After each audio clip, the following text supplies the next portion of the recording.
अवांजी समातुन ताईं radio voice of Sindh London.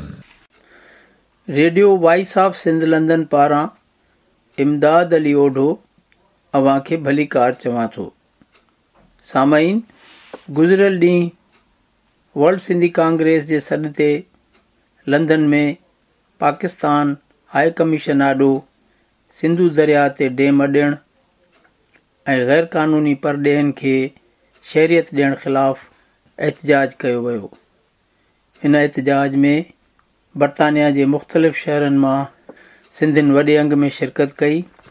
1 वॻे खां 4 वॻे ताईं जे एहतजाज में डेमन ऐं परॾेहनि ख़िलाफ़ शदीद नारेबाज़ी कई वई। इन मौक़े ते वर्ल्ड सिंधी कांग्रेस जी चेयरपर्सन डॉक्टर रुबीना शेख, साइण हफ़ीज़ा वधियो, डॉक्टर हिदायत भुट्टो, अब्दुल्ला बलोच, डॉक्टर सैयद आलम शाह, हमल हैदर बलोच, शहज़ादो वधियो ऐं एजाज़ चांडियो जन तक़रीरूं कयूं। प्रोग्राम जे आख़िर में पाकिस्तान हाई कमीशन में एहतजाजी पिटीशन पेश कई वई। सामईन, प्रोग्राम जी समूरी कार्रवाई ऐं मुख़्तलिफ़ अॻुवाणनि सां कयल ॻाल्हि ॿोल अवां जी ख़िदमत में पेश करे रहिया आहियूं। प्रोग्राम जी शुरूआत doctor Hidayat Bhutto, chairman world Sindhi Congress Europe chapter कई।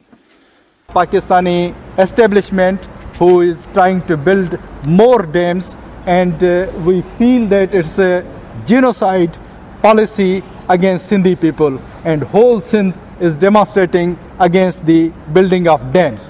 We condemn the Chief Justice of Pakistan who tried to threaten the appraised nations of Pakistan that whoever talks against these dams will face the consequences through Article 6.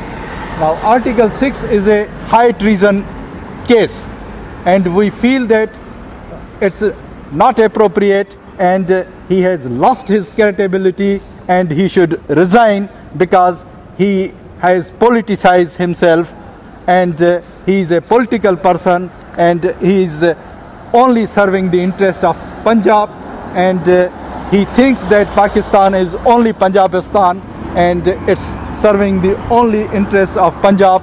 We are against these dams, and Sindh Assembly, Balochistan Assembly and Khyber Pakhtunkhwa Assembly has already rejected these dams through its resolution, and its sound is there in all these assemblies, and we are rejecting these dams, and we ask the Pakistan government to dismantle the previous dams and let the Indus flow.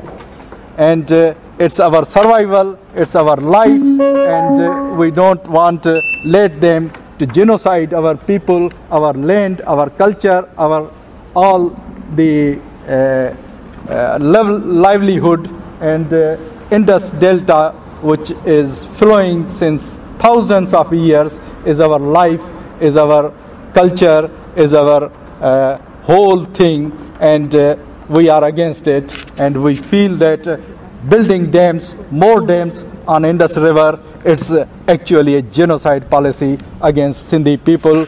Sindhi will not tolerate and will resist, and there is a demonstrations all over the Sindh, there is a protest all over the Sindh, not only in the Sindh Assembly but outside the Assembly.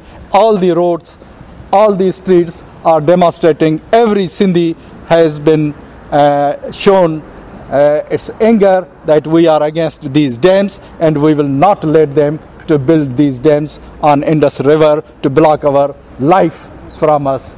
Thank you very much. Now I'll request Adi Hafiza will say a few words. Adi Hafiza. Latif Chand जो बैता जे लूण लिंगे लाई चीरे चीरे चम मूं करन अॻ कॾहिं कयो अहिड़ो को जो कम जा जा दावा दम ताता पीत पहवारन सिंह। प्यारा भाइरो, जिए सिंधु दरिया, जिए असांजे हक़ पर जदोजहद। जीअं त पाणी जो मसइलो पंहिंजी जॻह ते आहे, पर इन जो मतिलबु इहो न आहे त सिंधु दरिया ते डेमनि जे मथां डेम ठाहे ऐं पाणी सिंध जे माण्हुनि जे लाइ वधीक जेका आहे सा मुश्किलातूं पैदा कयूं वञनि।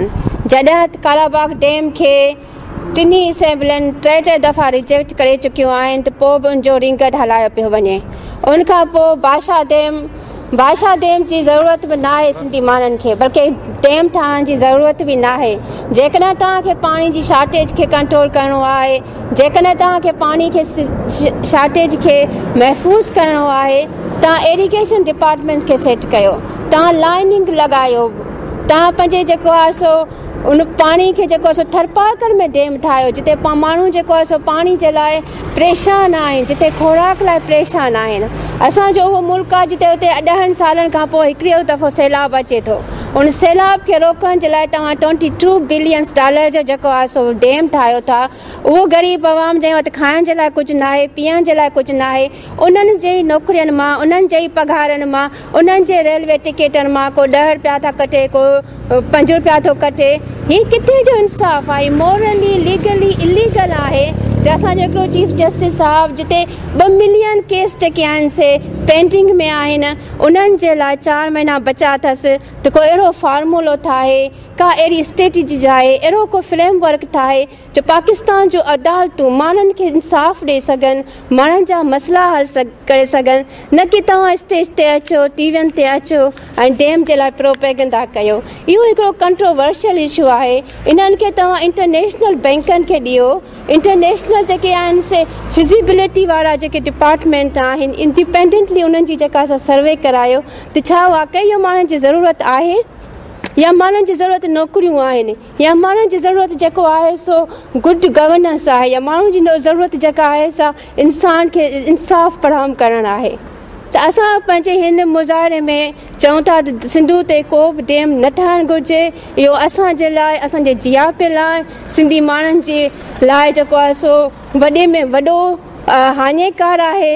हिकिड़ो थरपारकर आहे जंहिंमें जेका असां ॾुकार आयो आहे, त उते तव्हां कंट्रोल नथा करे सघो। इहे 3 अरब जेके चीफ जस्टिस साहिबु तव्हां गॾु कया आहिनि, जेकॾहिं महिरबानी करे उहे 3 अरब तव्हां थरपारकर में डोनेट कयो त तव्हांजी वॾी महिरबानी थींदी। उते जी इंसानियत जा माण्हू तव्हांखे जेको आहे दुआऊं कंदा। महिरबानी तव्हां सभिनी जी। असां सभु हिते कंडेम कयूं था त को बि डेम सिंधु दरिया ते न ठाहिणु घुरिजे। जेकॾहिं तव्हांखे डेम ठाहिणो आहे त मंछर ते ठाहियो, तव्हांखे डेम ठाहियो किंजर ते ठाहियो, जेकॾहिं तव्हांखे डेम ठाहियो त थरपारकर में ठाहियो। असां तव्हांजी मदद कंदासीं। बाक़ी इहे बादशाह कालाबाग डेम इहो असांखे नामंज़ूर आहे। सॼी क़ौम रिजेक्ट करे चुकी आहे। असांजो न्याणियूं अॼु बि जेको आहे सो कराची जे प्रेस क्लबनि जे अॻियां एहतिजाज करे रहिया आहिनि। असांजा ॿार असां अॻु में एहतिजाज करे रहिया आहियूं। जॾहिं डेम ठहियो ई न आहे त असांजूं जेके आहिनि से दरिया सुकियो पियो आहे, असांजूं जेके आहिनि से नहरूं सुकियूं पियूं आहिनि, असांजा केनाल ड्राई लॻा पिया आहिनि। ऐं जॾहिं डेम ठाहींदो पोइ त सिंध जी हालत एथोपिया खां घटि न हूंदी। महिरबानी तव्हांजी। Thank you, Adi Hafiza. Damn, damn. Shame, shame. Damn, damn. Shame, shame. Damn, damn. Shame, shame. Damn, damn. Shame, shame. No more dams. No more dams. No more dams. No more dams. No more dams. No more dams. No more dams. Damn, damn. Damn, damn. Damn, damn. Damn, damn. Stop stealing our water. Stop stealing our water. Stop stealing our water. Stop stealing our water. Stop stealing our water. Stop stealing our water. Damn, damn. Damn, damn. Damn, damn. Now I'll request our Baloch friend. We are here and our Baloch friends are also with us to show their solidarity, and I'll ask Abdullah Baloch to say a few words. Abdullah Baloch. Thank you, Sai. I, as a Baloch, I am here to express my solidarity with the people of Sindh who are suffering from injustices of Pakistan. Now Pakistan has decided to steal water of Sindh in this river and deprive people of Sindh from the resources that they have been using for a millennium. the issue of water is very critical for people of Sindh. Remember, if you build that dam, you will cause environmental damages. You deny people of Sindh their rightful water that they have been using it, and Indus River belongs to all people along the Indus River. So Punjab should avoid building more dams on Indus River. And people of Balochistan are with the people of Sindh. Balochistan is suffering as well. Balochistan is bleeding. Sindh is bleeding. People want justice. If you build more dam, you are denying justice as well.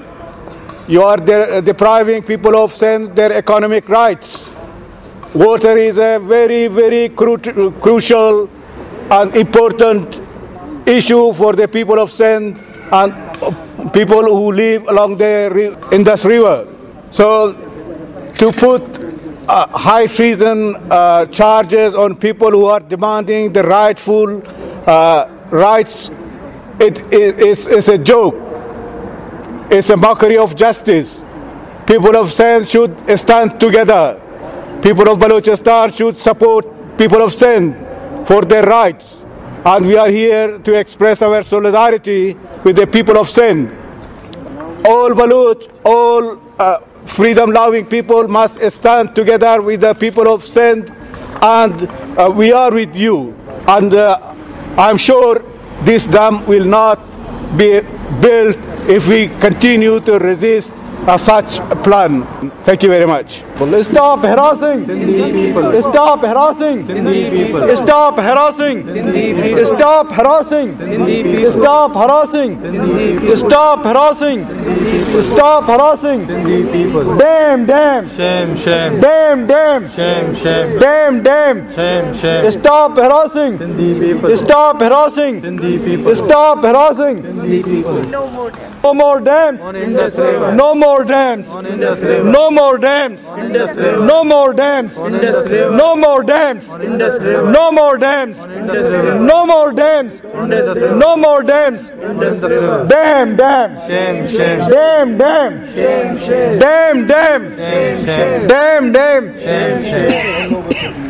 Now I'll request our friend words in the Congress, Sayyid Alam Shah, to say a few words. Sayyid Alam Shah. Thank you. Thank you very much. Building dams on the Indus River is a violation of international law. तो मैं आपको ये बताना चाह रहा हूँ कि सिंध का पानी पंजाब जो है वो हमेशा से चोरी करता हुआ आया है और अभी भी कर रहा है, और वो चाहता है कि सिंध को महकूम किया जाए पानी की चोरी के ज़रिए, और उसको लीगल तरीके से वो कोशिश कर रहा है कि डैम्स बनाकर सिंध का पानी चोरी किया जाए और सिंध को अपने तमाम यानी हुकूक से महरूम किया जाए। सिंध जो कि हज़ारों सालों से इस धरती पे मौजूद है, उसकी सकाफत मौजूद है, जो जिस सिंध में सिंधी रहते हैं उस सिंध के सिंधियों को उनके हुकूक से हमेशा महकूम किया गया है। सबसे बड़ी बात यह है कि कालाबाग डैम का बनना या दूसरे डैम्स का बनना दरअसल सिंधियों को ये बताना है कि तुम लोगों की कोई हैसियत नहीं है पाकिस्तान के अंदर। सिंधियों को ये बताया जा रहा है कि तुम लोग कोई हुकूक नहीं रखते, ना कोई आईनी तुम्हारे हुकूक हैं, ना तुम्हारे कोई हुकूक हैं। तो इन डैम्स का बनना हमारी कौम के लिए, सिंधी कौम के लिए बहुत ख़तरनाक है। वो इस हिसाब से भी देखा जाए कि सिंध के अंदर यानी सिंध के अंदर जितनी भी ज़मीनें हैं उन ज़मीनों को तबाह किया जाएगा, क्योंकि पानी नहीं मिलेगा, जो ऑलरेडी पानी मौजूद नहीं है। पाकिस्तान हमें सिंध को पानी नहीं दे रहा है, और सिंध की सारी इकॉनमी जो है वो एग्रो बेस्ड इकॉनमी है। जब हमें पानी नहीं मिलेगा तो हमारी इकॉनमी कैसे डेवलप करेगी? तो ये हमें महकूम बनाने की कोशिशें की जा रही हैं जो बंद की जाएं, और ये हमें डराया धमकाना चीफ जस्टिस साहब छोड़ दें। ये जो चीफ जस्टिस जिसको मैं कहता हूँ जुडिशल हवालदार, ये जुडिशल मार्शल लॉ पाकिस्तान में इम्पोज करना चाह रहा है हमारी कौम के खिलाफ, या उन कौमों के खिलाफ जो महकूम कौमें हैं ऑलरेडी, जिनके हुकूक उनसे छीने गए हैं। हमारे लोग गायब किए जाते हैं। अगर हम अपने हुकूक की बात करें तो हमारे लोगों को गायब किया जाता है। ये वो बदमाशी है जो पाकिस्तान की रियासत हमारे खिलाफ कर रही है। तो हम उनको बताना चाह रहे हैं कि हम आपके इस आर्टिकल 6 से डरे हुए नहीं हैं। हम नहीं डरते आपके इस आर्टिकल 6 से।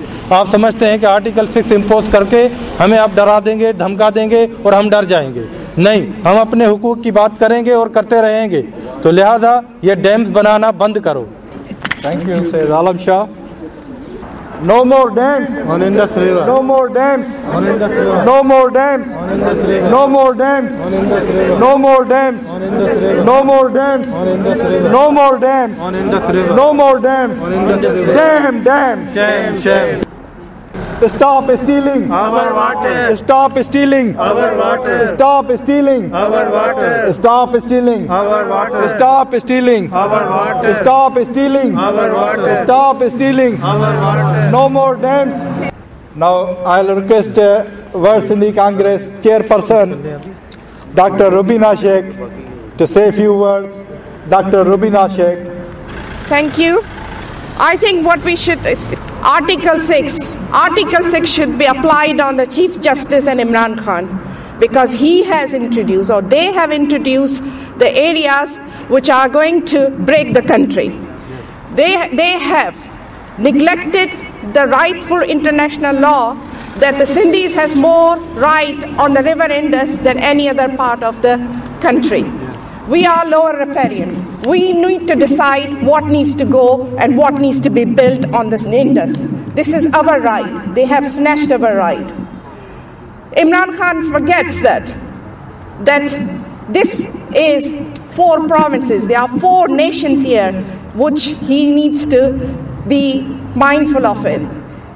Within a month, he has introduced so many issues that actually which bring him under the treason. Article 6 should be applied on him. There is no excuse that we don't have a water. What we have is the mismanagement of water resources within Pakistan. We have no maintenance of infrastructure, irrigation infrastructure, where we lose our water on Indus. So this is not, I'm talking about any activist or something, but as a technical perspective, that which in no country in whole international world, we are decommissioning the dams. We are not building the dams. Dams are not the sustainable option to manage the water or create the shortage of any crisis or build or generate the energy or electricity. There are many other sustainable options to develop and generate the energy. And Sindh especially is one of the best location in the whole world which generates the solar power and has a potential to generate the best energy resources around the world or within the world. 70% photovoltaics, which is a solar-based energy generation, is 70% cheaper than any hydro-based projects. It's a well-established fact around the world. So many reports, so many think tanks, so many technical bodies have rejected the construction of the dam. In particularly when we had a challenge of Kalabagh Dam. All international aid agencies like World Bank, Asian Bank, Japanese Bank has rejected the donation or support of the construction of Kalabagh Bank on basis of not only the technical point of view, but the impact on the social and community and environmental impact. So this project or construction of both Bhasha Dam and Kalabagh Dam proposal has been rejected by the international community and international organizations. It is a very false projects. I also would like to remind people that even the Musharraf time, there was a commission was arranged who did the research on the potential feasibility of the construction of Kalabagh Dam. That commission actually was consisting of a lot of international experts, has actually proven that it's not a viable option. So I'm not sure what he's talking about at the moment, Mr. Imran Khan. I also would like to bring the attention that this month has been a really worrisome for the Sindh province. We need to take decisions now. Within a month, he has introduced the elements which really bring our national identity and national survival in a risk. Introduction of 700,000 illegal immigrants and giving them a legal status in Sindh only is violation of our national right to take decisions on our country.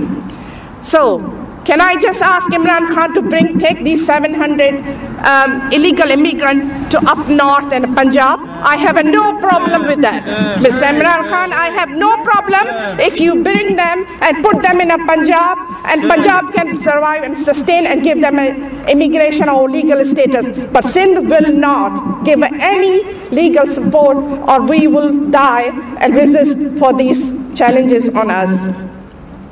I also said the construction of dam and legalization of illegal immigrant and many other issues like missing people. Constantly our people are being taken, our activists, innocent bloggers are being taken away.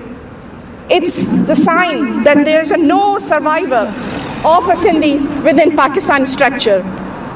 They are themselves going and taking decisions which actually encouraging us to take a step forward and ask for freedom from Pakistan. As I said earlier, we will try our best to mobilize our people in UK and abroad and approach our different international technical organizations to help us out to condemn and resist this project in Sindh. I would like to just thank for today all joining organizations, Baloch, and there was a present from Afghanistan, and other Sindhi friends from north of England, Sindhi Sangat, International Sindhi Women Organization, and many other groups representative today came. I just would like to say thank you.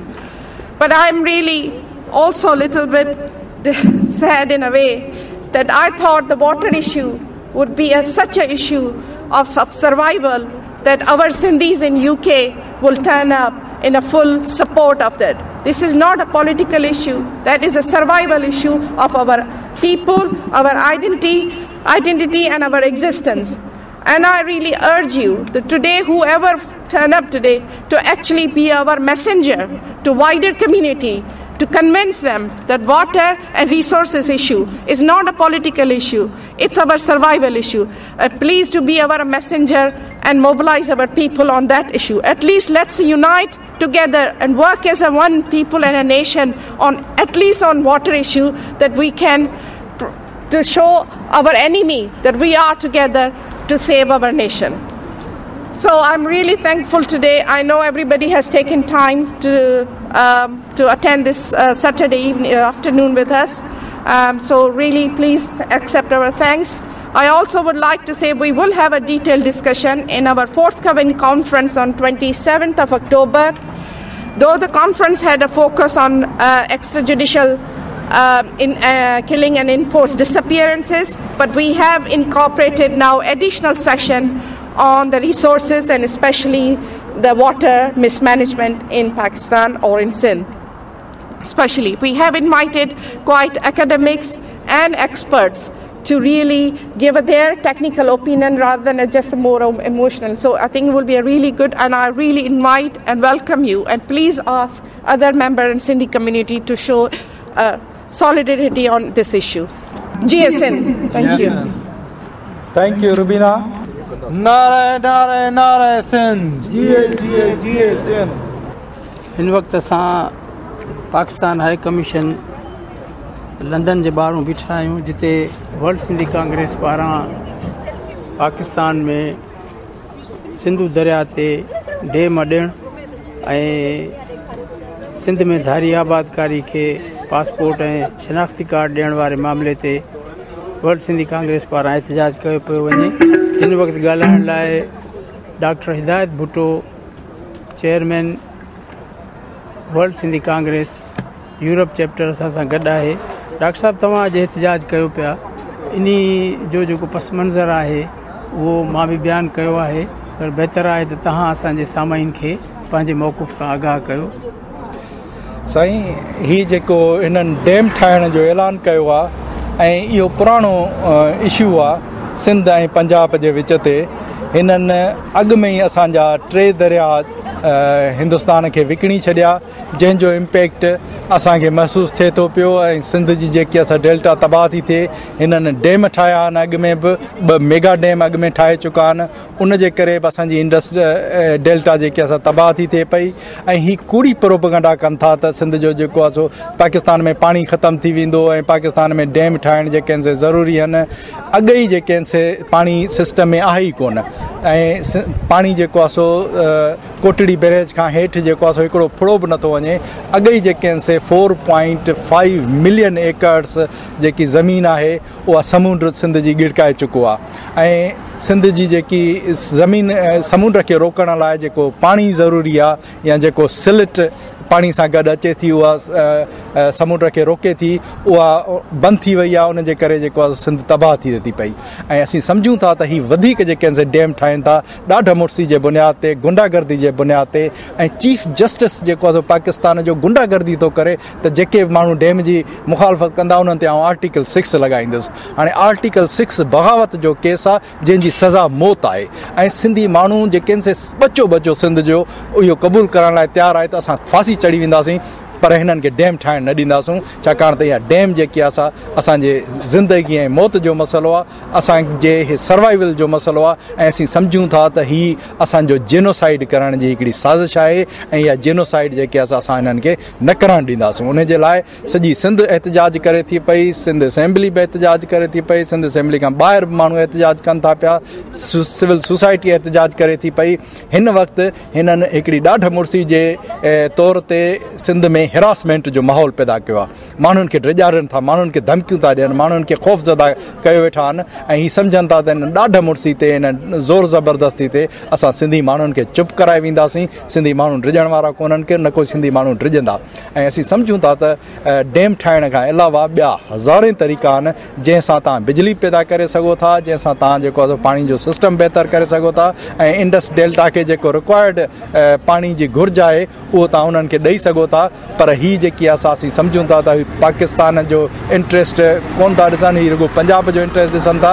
हिननि जे ज़हन में, हिननि जे खुमार में, हिननि जे सॼे जेको नुक़्ते नज़र आहे उन में इहो आहे त पाकिस्तान माना पंजाब, ऐं पंजाब जा इंट्रस्ट जेके आहिनि सही सम्झनि था सिंध भली ॿुॾी वञे, तबाह थी वञे, गरक थी वञे, हिननि खे हुन सां को बि सरोकार कोन्हे को। ही सिंधी माण्हुनि जी रोज़ इंसल्ट था कनि। जेॾीमहिल ही पाकिस्तान जी सो कॉल्ड नेशनल मीडिया ते जेके आहिनि सिंधियुनि जे ख़िलाफ़ु सिंधियुनि खे गारियूं था ॾियनि, सिंधियुनि जी इंसल्ट था कनि, सिंधियुनि जी तोहीन था कनि। जेके सिंधी माण्हू डैमनि जे ख़िलाफ़ु आहिनि उन्हनि जे लाइ जेके आहिनि सही 5-5 मिंटनि में पाकिस्तान जी क़ौमी मीडिया ते, सो कॉल्ड क़ौमी मीडिया, उर्दू मीडिया, उन ते जेके आहिनि सही कंपेन था हलाइनि। असीं सम्झूं था त इहा कंपेन असां सिंधी माण्हुनि खे गारियूं ॾियण जे बराबरि आहे। ऐं सिंधी माण्हुनि खे गारियूं था ॾियनि रोज़। ही जेके असां उनजी कंपेन था हलाइनि, उनजे सिंधी माण्हू जेके आहिनि उनखे पंहिंजी इंसल्ट था सम्झनि ऐं पंहिंजो जेको आहे सो पंहिंजे अॻियां जेको आहे सो मौत जो परवानो था सम्झनि। ऐं इहा जेकी कंपेन आहे उहा हिननि खे बंदि करणु खपे ऐं चीफ जस्टिस खे इस्तीफ़ा ॾियणु खपे,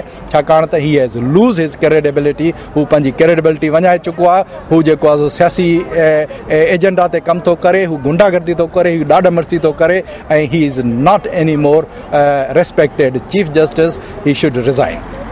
धारियुनि जे हवाले सां जेको इमरान ख़ान कराची में अची ऐलान कयो त असां हिननि खे पासपोर्ट ऐं हिननि खे शनाख़ती कार्ड ॾियूं था, जेकॾहिं इहो मेजर मसइलो ई सम्झे थी गवर्नमेंट त इन ते चइनी सूबनि खे विहारे करे को इन ते को ओपिनियन वरितो वञे हा, का असेंबलियुनि में सूबाई असेंबलियुनि में इन मामले खे खणी वञिजे हा या क़ौमी असेंबली में इन ते बहस कजे हा।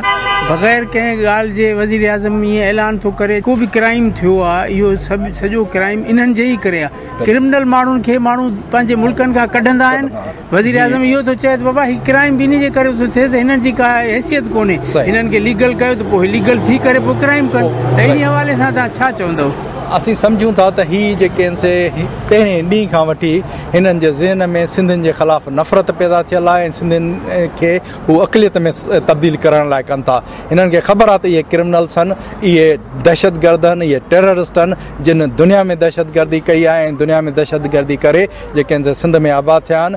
ऐं सिंधी माण्हू मिसाल रोहिंगा जा जेके आहिनि से दहशतगर्द जेके आहिनि से कराची में आबाद कया अथऊं, बांग्लादेश में जेके बिहारियुनि बांग्लादेश जे आवाम सां जेको जुठ कई, जेके खे ज़ुल्म कयो उन खां पोइ उन्हनि खे अची जेको आहे सिंध में पनाह ॾिनी अथनि सॼी दुनिया जा अज़रबाईजान अफ़गानिस्तान ख़बर न आहे त किथां किथां जा माण्हू जेके आहिनि से वठी जेके आहिनि से हिननि सिंध में आबाद कया आहिनि इन सां ॿ जेके आहिनि से हू हिक तीर सां ॿ शिकार कनि था हिकु त ही जेके आहिनि से उन्हनि जी सरपरस्ती कनि था ऐं उन्हनि खे प्रोटेक्शन ॾियनि था उन्हनि खे वठी था अचनि ॿिए तरफ़ हिननि खे सिंधी माण्हू खुखनि था उन्हनि जी अखि में कंडे वांगुरु जेके आहिनि चुभनि था उहे सिंधियुनि खे अक़लियत में तब्दील करण लाइ हीअ सॼी साज़िश कनि था त जंहिं वटि बि जेको आहे बर्थ सर्टिफिकेट हुजे उहो उनखे जेको आहे सो असां सिंध जो जेको आहे सो नेशनलिटी ॾेई छॾियूं ऐं असांजे सभिनी खे ख़बर आहे त बर्थ सर्टिफिकेट 10 रुपयनि में केर बि माण्हू वठी सघे थो त सॼी दुनिया जेके आहे बर्थ सर्टिफिकेट वठे उन्हनि खे जेके आहिनि सिंध में जेके आहिनि नेशनलिटी ॾींदा ऐं नेशनलिटी जा जेके मयार आहिनि मिसाल ही जेके आहिनि इस्लामी स्टेट आहे असीं चवंदासीं त हिननि खे सऊदी अरेबिया में नेशनलिटी ॾियो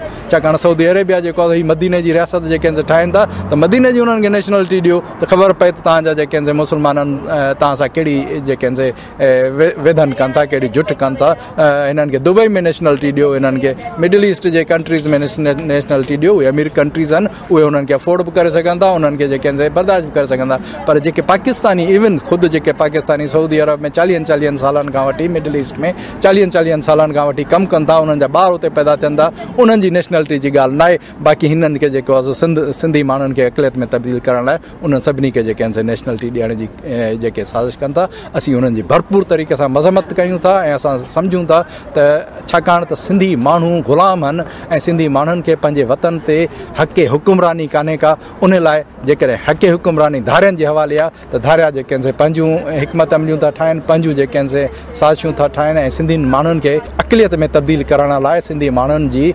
हक़मियत खे पंहिंजे धरती जे अंदरि विञाइण लाइ जेके आहिनि हीअ साज़िशूं कनि था जंहिंखे असां रद्द था कयूं ऐं हिननि खे इन क़िस्म जे फ़ैसिले करण जी का बि जेके असां न को मॉरल न को इख़लाक़ी न को जेके आहे कानूनी तरीक़े सां हिननि खे इन जो इख़्तियार आहे त हीअ असांजे वतन ते जेके गैरनि खे नेशनलिटियूं ॾियनि ऐं जंहिं माण्हुनि इहो सिंधी माण्हुनि जो इख़्तियार आहे सिंधी माण्हुनि जो हक़ आहे सिंधी माण्हू इन जी सख़्तु तरीक़े सां मज़म्मत कनि था सिंधी माण्हू इन जी मज़ाहिमत कनि था डॉक्टर साहब अॼु तव्हां हीउ एहतजाज कयो आहे हिन एहतजाज खां पोइ हीउ तमामु वॾा मेजर इशू आहिनि सिंधी माण्हुनि जे लाइ इन हवाले सां वर्ल्ड सिंधी कांग्रेस जी ईंदड़ वक़्त में कहिड़ी स्ट्रेटेजी हूंदी साईं ही जेके बि साज़िशूं थियनि थियूं असां सॼी दुनिया खे ॿुधायो आहे सॼी दुनिया खे ॿुधाईंदासीं दुनिया जे हर मुल्क ताईं असां पंहिंजो एहतजाज खणी वेंदासीं ऐं उन्हनि खे दाऊं ॾींदासीं ऐं दुनिया जा जेके आलमी इदारा आहिनि यूनाइटेड नेशन्स अॻियां हफ़्ते असां यूनाइटेड नेशन्स में हुयासीं उते एहतजाज कयोसीं हीअ जेकी डिसअपियरेंस थिए थी पई सिंधी माण्हुनि खे जेके आहिनि ज़ोरी खंभे गुम कयो थो वञे ऐं उन्हनि मंझां जेके आहिनि कुझु माण्हू जेके आहिनि आज़ादु थी आया आहिनि उन्हनि खां पुछा कई थी वञे त तव्हांखे केरु खणी वियो हो त उहे सिधो चवनि था त असांखे एजेंसियुनि जा माण्हू जेके आहिनि से खणी विया आहिनि त एजेंसियूं इन क्राइम में मुलवस आहिनि इहो क्राइम जेको आहे रुगो सिंधी माण्हुनि जे ख़िलाफ़ु कोन्हे को रुगो असां मज़लूमनि जे ख़िलाफ़ु कोन्हे को सॼी इंसानियत जे ख़िलाफ़ु जेको आहे इहो क्राइम सम्झो वञे थो त हीअ जेके साज़िशूं कनि था ऐं हीअ सम्झनि था त ॾाढा मुड़ुस हिते माण्हुनि खे हिसाए माण्हुनि खे ड्रिजारे माण्हुनि खे डिसअपियर करे माण्हुनि खे क़तल करे हाणे जेके आहिनि से फ़तेह मोहम्मद शाह जो जेको आहे हिननि लाश जेको आहे उछलायो ऐं हाणे जेके आहिनि से ताज़ा जेके आहिनि से हिननि लाश उछलाइण जो जेको आहे सिलसिलो शुरू कयो आहे ऐं उन जी जेके आहिनि से असां सख़्तु लफ़्ज़नि में मज़म्मत कयूं था ऐं हीअ जेके आहिनि से हाणे अॻु में जेके आहिनि से माण्हू डिसअपियर करे वेंदा हुया खणी वेंदा हुया हाणे उन्हनि माण्हुनि जी फैमिली सां उन्हनि माण्हुनि जे औरतुनि सां बि बदतमीज़ कनि था बेहुरमती कनि था उन्हनि जी जेके असां इंसल्ट कनि था ऐं हीअ साॻियो ई सिलसिलो जेको आहे सो वर्जाइनि था जेको हिननि सिलसिलो जेको बांग्लादेश में शुरू कयो हाणे उहो साॻियो सिलसिलो हिननि बलोचिस्तान में बि शुरू कयो आहे ऐं इहो साॻियो सिलसिलो जेको आहे हिननि सिंध में बि जेको आहे शुरू कयो आहे जंहिंजी असां सख़्तु लफ़्ज़नि में मज़म्मत कयूं था असां सॼी दुनिया खे ॿुधाईंदासूं सॼी दुनिया जे अॻियां जेके आहिनि से असां एहतजाज कंदासूं हीअ एहतजाजी मुज़ाहिरो जेको असांजे हिते लंडन में पाकिस्तान हाई कमीशन जे अॻियां कयो आहे ऐं अहिड़ा मुज़ाहिरा जेके आहिनि से असां जेनीवा में बि मुज़ाहिरो कयोसीं अक़वाम मुतहिदा जे अॻियां अमेरिका में मुज़ाहिरा कयासीं असां सॼी दुनिया में कैनेडा में मुज़ाहिरा कयासीं ऐं वर्ल्ड सिंधी कांग्रेस जेके असां दुनिया जे हर दर ताईं हर बाशऊर माण्हू ताईं हर ह्यूमन राइट्स जे इदारे ताईं पंहिंजो पैगाम खणी वेंदी ऐं असां दाई थींदासीं असां उन्हनि खे ॿुधाईंदासीं त तव्हां जेके आहिनि से असां सिंधी माण्हुनि सां जेके जुठ ज़ुल्म बंदि कयो ऐं सॼी दुनिया जी महज़ब जेके क़ौमूं आहिनि उहे पाकिस्तान जे ख़िलाफ़ु जेके आहिनि से असांजो साथ ॾियनि त जीअं हुननि जी इहा दहशतगर्दी उहा दादागिरी या गुंडागर्दी जेके असां उनखे मुंझो ॾेई सघिजे डॉक्टर हिदायत भुट्टो साहब radio voice of Sindh London सां ॻाल्हि ॿोल करण लाइ मां तव्हांजो थोराइतो आहियां लख लाइ महिरबानी साईं हिन वक़्तु बलोच नेशनल मूवमेंट जो अॻुवाण असां सां हमल बलोच शामिल आहे। इमरान ख़ान जेको कराची में ऐलान कयो हो त असां अफ़गान रिफ्यूजीज़ खे पासपोर्ट ऐं शनाख्ती कार्ड ॾींदासीं, त अफ़गान रिफ्यूजी जेके आहिनि उहे ईरान में बि आहिनि ऐं मुख़्तलिफ़ मुल्कनि में आहिनि। हिननि जो इहो अमल जेको आहे बलूचिस्तान जे माण्हुनि लाइ, सिंध जे माण्हुनि लाइ, पश्तूननि जे लाइ या ईरान जे लाइ कंहिं अहिड़े क़िस्म जी का पहल कई आहे? ईरान पहल कई आहे उन्हनि त असां हिननि खे सिटीज़नशिप ॾियूं था, जो इमरान ख़ान जेको आहे उहो ॾाढो उजलत में अची करे चए थो त असां हिननि खे सिटीज़नशिप ॾियूं था, त इन बारे में तव्हां छा चवंदो? देखें, पाकिस्तान की तारीख़ है कि जब भी पाकिस्तान को प्रॉक्सीज़ की ज़रूरत होती थी तो वो जो वल्नरेबल लोग हैं, जो रिफ्यूजीज़ हैं, जो बाहर से आते थे, उनको अपने मकासद के लिए इस्तेमाल करते थे एज प्रॉक्सी। तो मैं समझता हूँ कि इमरान ख़ान ने जो ऐलान किया है अफ़गान रिफ्यूजीज़ को सिटीज़नशिप देने का, उसमें उनके अपने वेस्टेड इंटरेस्ट हैं। वो चाहते हैं कि ये जो वल्नरेबल रिफ्यूजीज़ यहाँ पे आए हैं इनको सिटीज़नशिप देकर या उनको सिटीज़नशिप देने का वादा करके उनको वर्गलाएँ, उनकी हमदर्दियाँ हासिल करें और उनको बलूच, सिंधी और दीगर कौमियतों के ख़िलाफ़ इस्तेमाल करें। मेरी नज़र में ये इसी एजेंडे का हिस्सा है। मुझे नहीं लगता कि वो अफ़गान रिफ्यूजीज़ के साथ या बाहर के जो दीगर अक़वाम हैं वहाँ पे आबाद हुए हैं आरज़ी तौर पर, उनसे कोई उनका खलूस है या उनसे वो मुखलिस हैं, बल्कि वो इस्तेमाल करना चाहते हैं उनको। ये जो आज डेमो के हवाले से जो एहतजाज हो रहा है पाकिस्तान हाई कमीशन के सामने वर्ल्ड सिंध कांग्रेस की तरफ से, ये जो डैम बनाने का इनका प्रपोज़ल है, बैठे बिठाए इन्होंने जैसे ही हुकूमत आ गई मुल्क से गुर्बत, दूसरे मसाइल, कौमियतों के मसाइल, इनको एड्रेस करने के बजाय ये जो डैमों की बात की गई है, मैं समझता हूँ कि डैम जो हैं वो सिंध को तो तबाह करेंगे, लेकिन पानी सिंध से गुजर के फिर बलूचिस्तान जाता है। जब सिंध में ही पानी नहीं आएगा तो फिर बलूचिस्तान कैसे पानी जाएगा? तो आप इसको किस तरह देखते हैं? देखिए, ये एक सिंधी कुश पॉलिसी है जिनका मकसद जो है सिंधियों की नस्लकुशी से ताल्लुक़ है इसका। ये डैम जो है वो अपने मकासद के लिए, पंजाब के मकासद के लिए बना रहे हैं। इसी तरह का एक डैम उन्होंने तुरबत में, जहाँ जो मेरा इलाका है, वहाँ भी बनाया था कोई 10-12 साल पहले, और उसका रिज़ल्ट कोई नहीं है, बल्कि उसके नुकसानात हम आज भी देख रहे हैं। तो अभी ये जो डैम बना रहे हैं, ये इसका फ़ायदा ना बलूचों को होगा, ना सिंधियों को होगा, ना पश्तूनों को होगा, बल्कि वो अपने पंजाब के मफादत के लिए इनको बना रहे हैं। और इसमें कोई दो राय नहीं है कि ये अपने मकासद के लिए कर रहा है। तो सिंधियों ने बारहा इसका इज़हार किया है, सिंधी कौम ने एहतजाजात भी किए हैं और उनकी तरफ से ये आया कि वो इस डैम को, जो भी डैम बनाए जा रहे हैं उनकी मुखालफत करेंगे। तो हम भी सिंधियों के साथ हैं, बलूच कौम भी, हम इसकी शदीद मुखालफत करते हैं। हम समझते हैं कि अगर ये डैम बनाए गए तो उसमें सिंधियों समेत बलूचों और दीगर अक़वाम का बड़ा नुकसान होगा और फ़ायदा सिर्फ पंजाब को पहुँचेगा, जिसकी हम हरगिज़ इजाज़त नहीं देंगे। बड़ी मेहरबानी जनाब, thank U very much. Thank U. Thank you all friends. We conclude this session and protest, and we will submit our petition to the Pakistani government that stop this cruelty against our oppressed nations, Sindhis, Balos, and stop any conspiracies to build dam and make us thirsty. Already you have killed and destroyed our delta, our lower Sindh. Now further dams will destroy our upper Sindh as well. We don't want you to build any dam on Indus River. Thank you very much. सामईन, सिंधु दरिया ते बंद ॿधण ऐं धारियुनि खे सिंध में आबाद करण ख़िलाफ़ वर्ल्ड सिंधी कांग्रेस पारां गुज़िरियल ॾींहुं लंदन में पाकिस्तान हाई कमीशन आॾो एहतजाज कयो वियो। इन एहतजाज जी मुकमिल कार्रवाई पेश कई वई। प्रोग्राम जी पुॼाणीअ ते एतिरी गुज़ारिश कंदुसि त वॾे अरसे खां सिंधूअ ते डेम ॾियण वारी कोशिश या ईअं चइजे त सिंध खे सुकाइण वारी साज़िश जारी आहे। नवाज़ शरीफ़ जे टिनी हुकूमती दौर में कालाबाग डैम ठाहिण जी कोशिश कई वई, पर सिंध जे अवाम सख़्त मज़ामत करे अहिड़ी कोशिश खे नाकाम बनाए छॾियो। फ़ौजी डिक्टेटर जनरल परवेज़ मुशर्रफ पंहिंजे दौर में सरतोड़ कोशिश कई त कालाबाग डैम बाबति को फ़ैसिलो थी सघे, पर फ़ौजी आमिर खे बि सिंधियुनि जी ॿधी एके ऐं जदोजहद नाकाम बनाए छॾियो। पीपुल्स पार्टी जी हुकूमत पंहिंजे दौर में कालाबाग डैम लाइ बजट में पैसा रखण बावजूदि डैम न ठही सघियो। एतिरी कोशिशुनि खां पोइ मुक़्तदर क़ुवतुनि हिन दफ़े chief justice Pakistan justice Nisar Saqib खे मैदान ते आंदो ऐं हिन हिकु भरपूर मुहिम हलाइण शुरू कई आहे त फौरी तौर डैम ठाहिया वञनि, न त ॿी सूरत में पाणी जी शदीद खोट थी वेंदी ऐं मुल्क सोकड़े जो शिकार थी वेंदो। तव्हां ॾिठो हूंदो त हिन मुहिम में नाम निहाद मीडिया हिन साज़िश जो हिसो बणिजी वई आहे। इहो तासुर ॾियण जी कोशिश कई पई वञे त जेको डैम जो मुखालिफ़ आहे उहो मुल्क जो दुश्मन आहे। जेकॾहिं मुल्क में जमहूरियत आहे, असेंबलियूं आहिनि, त पोइ डैमनि ऐं पाणी वारे मसइले ते असेंबलियुनि में बहस थियणु घुरिजे हा। मुल्क में जेके पाणी माहिर आहिनि उन्हनि खां सलाहूं वठणु घुरिजनि हा, या वरी उन्हनि जूं कॉन्फ्रेंसिस थियणु घुरिजनि हा, पर ईअं न कयो वियो। हाकमनि खे इहो अंदेशो आहे त उन्हनि जे ई हरफत सां क़ाइमु कयल असेंबलियुनि में डैमनि ते यकराय पैदा कोन थी सघंदी।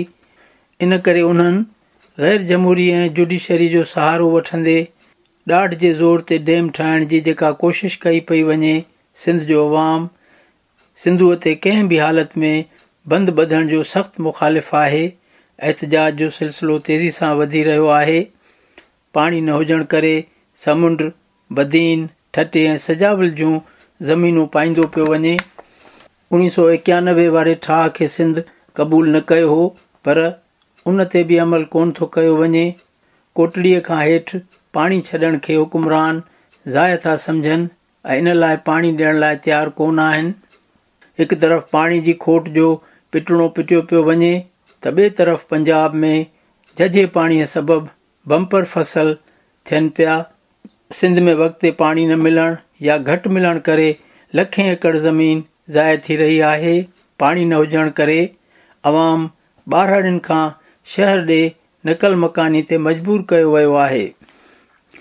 पाणी वारे मसइले ते ताज़ो सिंध जो दौरो कंदड़ आलमी तौर पाणी ऐं डैमनि बाबति पाणी माहिर डॉक्टर हसन अब्बास वाज़ह चए थो त न पाणी जी खोट आहे, न वरी डैमनि जी ज़रूरत आहे।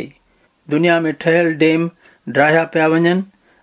असां radio voice of Sindh London पारां इन जा प्रोग्राम रिकॉर्ड कया आहिनि ऐं उन्हनि जूं लिंक्स बि यूट्यूब ते मौजूदु आहिनि।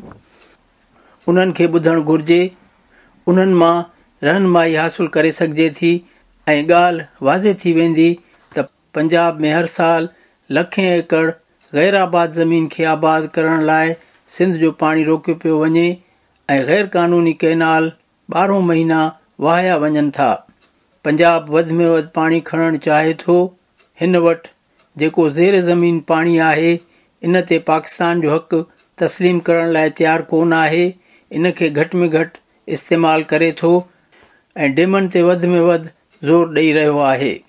ॻाल्हि वाज़े आहे त डैमनि खे गैर अहम सम्झी को बि आलमी मालियाती इदारो कर्ज़ ॾियण लाइ तयारु कोन आहे ऐं चीफ जस्टिस ऐं इमरान ख़ान जी हुकूमत डैमनि लाइ चंदे वारी मुहिम शुरू कई आहे। इहो कीअं मुमकिन आहे त डैमनि लाइ घुर्बल रक़म हासिल बि थी सघंदी? ही बि हिकु पंहिंजी जाइ ते वॾो सुवालु आहे। इन खां सवाइ धारियनि खे शहरियत ॾियण वारो ऐलान वज़ीर आज़म जी गैर जमहूरी ज़हनियत जी निशानदेही करे थो। दुनिया में किथे बि ईअं कोन थो थिए त लखें गैर मुल्कनि खे फौरी तौर शहरियत ॾियण जो ऐलान कयो वञे। सिंधी माण्हू धारियनि खे सिंध में आबाद करण वारी कंहिं बि साज़िश खे कामयाबु थियणु कोन ॾींदा। ज़रूरत इन ॻाल्हि जी आहे त पाणीअ ऐं धारियुनि वारे मसइले ते लाॻापियल क़ौमुनि ऐं फ़नी माहिरनि खां राय वरिती वञे ऐं सिंध समेत ऐं ॿियनि सूबाई असेंबलियुनि में इन ते बहस कयो वञे। पोइ क़ौमी असेंबली ऐं सेनेट में बि हिन मसइले ते गौर वीचार कयो वञे। जेकॾहिं मुल्क खे बहिराननि मां कढणो आहे त हर फ़ैसिलो पाकिस्तान में आबाद क़ौमुनि जी रज़ामंदीअ सां करणो पवंदो, छो त उन्हनि क़ौमुनि मुल्क ठाहियो हुयो ऐं हाणे बि मुल्क खे सही समत में हलाइण लाइ उन्हनि जी राय खे अहमियत ॾियणी पवंदी। हुकूमत खे घुर्जे त मुल्क अंदरि तालीम, सिहत, पीअण जे शफ़ाफ़ पाणी समेत अवाम जे बुनियादी मसइलनि खे हल करण लाइ पंहिंजूं समूरियूं तवानायूं इस्तेमालु करे। ईअं करण सां ई मुल्क सही समत में हली पवंदो ऐं अवाम खे बि फ़ाइदो हासिलु थी सघंदो। सामईन, हिन मौज़ू ते त तमामु घणो ॻाल्हाए सघिजे थो। वरी कंहिं ॿिए प्रोग्राम में मुलाक़ात थींदी। ओसिताईं पंहिंजे मेज़बान इमदाद अली ओढो खे इजाज़त ॾींदा। शाल सिंध आबाद ऐं ख़ुशहाल थिए, सिंधी माण्हू सुखियो ऐं सताबो थिए। सदाईं गॾु।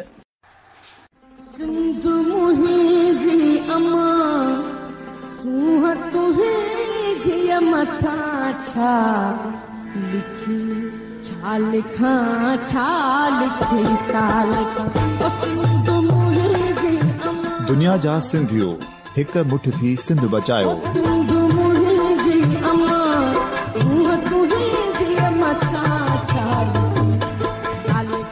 सिंध जो क़ौमी आवाज़ radio voice of Sindh London.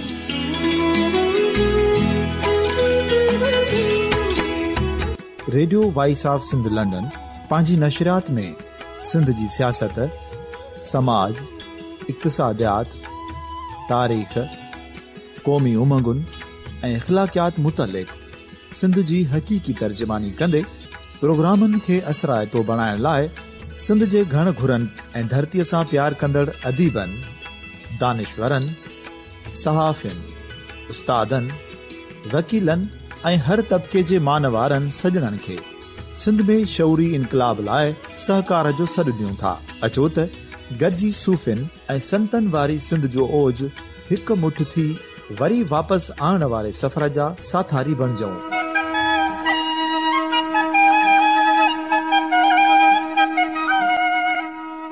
हिक नए सुबुह जी शुरूआत जो पड़ाॾो घर घर, ॻोठ ॻोठ ऐं शहर शहर ताईं पहुचायो। शाल सिंध आबाद ऐं ख़ुशहाल थिए, सिंधी माण्हू सुखियो ऐं सताबो थिए।